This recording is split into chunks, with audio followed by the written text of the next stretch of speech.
Hello and welcome back to the William Gomes Podcast. I'm William Gomes, and today we are exploring a topic that is both urgent and deeply misunderstood: autistic burnout. Autistic burnout is one of those experiences that transforms a child's daily life, yet it often goes unseen until things reach a crisis point.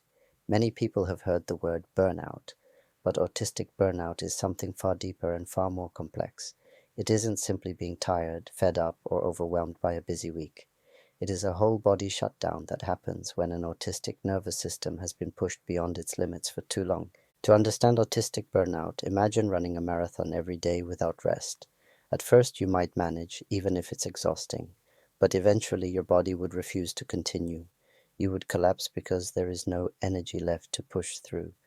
For autistic children and young people, burnout is that moment of collapse, physically, emotionally, and mentally, after months or years of trying to survive in environments that demand far more than their systems can safely handle. For a child in burnout, the world becomes intensely overwhelming.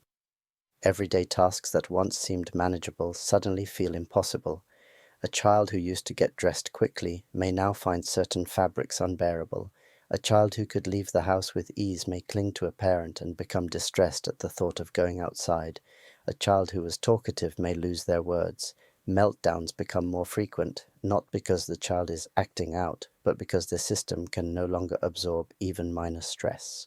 Appetite, sleep, routines, and tolerance for noise or touch can all change dramatically. To the outside world, it may seem sudden. To the child, it is the breaking point of months of hidden effort. Autistic burnout begins long before it becomes visible. Many autistic children spend a huge amount of energy simply trying to fit into a world that doesn't work with their neurology. They manage confusing social expectations, unpredictable noise, bright lights, crowded classrooms, constant transitions, and demands that require rapid processing. They may appear fine on the outside, but underneath they are constantly scanning, adjusting, holding themselves together, and trying not to show distress. One of the biggest pressures is masking. Masking is when an autistic child hides their true reactions to appear calm, capable, or typical. It can mean forcing eye contact, copying what other children do, smiling when they feel overwhelmed, and pushing down discomfort to avoid negative reactions. Masking is not a small effort. It uses enormous emotional and cognitive energy, and when a child masks day after day, the cost eventually becomes too high. No one can sustain that level of self-suppression forever. Sensory overload is another major contributor. Schools, playgrounds, shops, and busy homes can all be overwhelming environments. Noise may feel sharp, lighting may be painful, and certain smells, textures, or movements can be too intense. When a child cannot escape these experiences, their stress builds silently throughout the day. They might not even realize how overwhelmed they are until their body shuts down. Many autistic children also experience difficulties with internal sensations. Things like hunger, thirst, pain, or tiredness may not register clearly. This makes it even harder for them to regulate themselves before reaching crisis. Emotionally, autistic children often absorb the feelings of others around them. They may feel another child's sadness as though it's happening inside their own body. They may sense frustration or anxiety in a room without knowing how to separate it from their own emotions. This emotional sensitivity can be beautiful, but it is also draining, especially when the child doesn't have support to understand or process what they feel.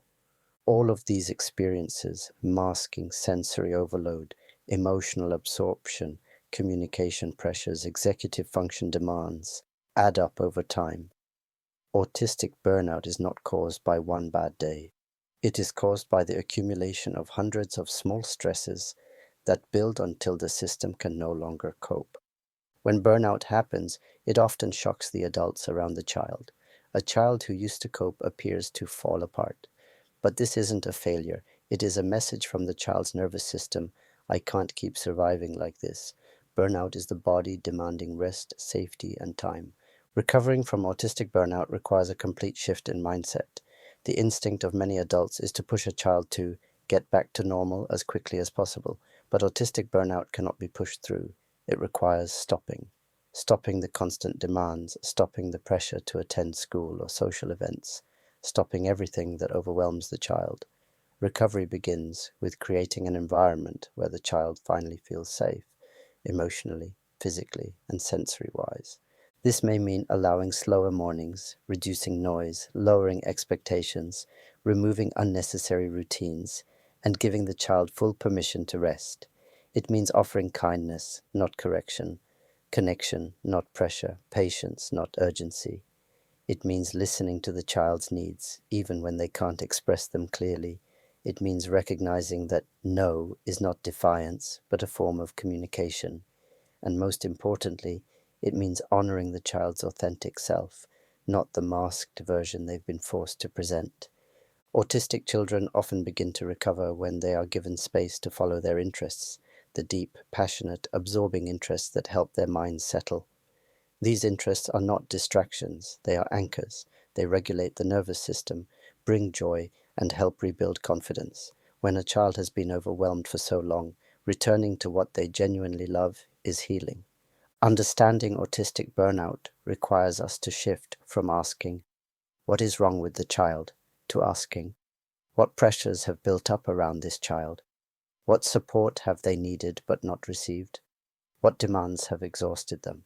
The truth is simple. Autistic burnout is not a child failing to cope. It is an environment failing to support them. When we reduce demands, adjust the environment, honor sensory needs, and respect the child's pace, we give them the chance to recover fully. And when we learn from that process, we reduce the likelihood of burnout happening again.